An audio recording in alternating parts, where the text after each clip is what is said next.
மதுரையில எல்லாம் பார்த்தீங்கன்னா வடக்கு மாசி வீதி தெற்கு மாசி வீதி சந்திப்பில் தான் பொதுக்கூட்டங்கள் நடக்கும். அது பெரிய பிரம்மாண்டமான ஒரு 2-3 லாரி ஒன்றா போகிற அளவுக்கு தெரு பெருசாக இருக்கும். அப்போ அந்த அகலத்தோடு கூடிய பெரிய தெருக்கெல்லாம் அதையெல்லாம் விட்டுட்டு குறுகலான தெருக்களுக்குள்ளே கொண்டு போய் இவருடைய அந்த சுந்தரா டிராவல்ஸ் பஸ்ஸை கொண்டு போய் நிப்பாட்டி வச்சுக்கிட்டு அந்த கடைசி எட்ஜ் வரைக்கும் ஆளுங்க இருக்கிறாங்க என்று காட்டுவதற்காக ட்ரோனை பறக்க விடுறாங்க.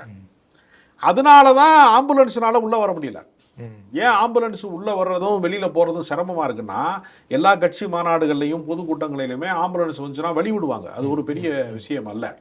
ஏன் இவர் பதட்டம் அடைகிறார்னா, ஒரு ஆம்புலன்ஸ் போகிற அளவுக்கு உள்ள தெருவில் மட்டும்தான் கூட்டம் நடத்துறாங்க. ஏன்னா தனக்கு கூட்டம் வரவில்லை, பெரிய அளவில் ஆட்கள் திரளவில்லை என்பது வந்து அம்பலமாகி விடுமோ, வெளிப்பட்டு விடுமோ என்கிற அச்சத்தில் தான் அவர் ஆம்புலன்ஸ் டிரைவரை எல்லாம் அடிக்கிறதுக்கு நோயாளியாக போயிடுவேன், நீ நோயாளி ஏற்றிட்டு போறியா, நீனே நோயாளியாக போறியான்னு இதுவரைக்கும் எந்த தலைவருமே இப்படி கேட்டதே இல்லை.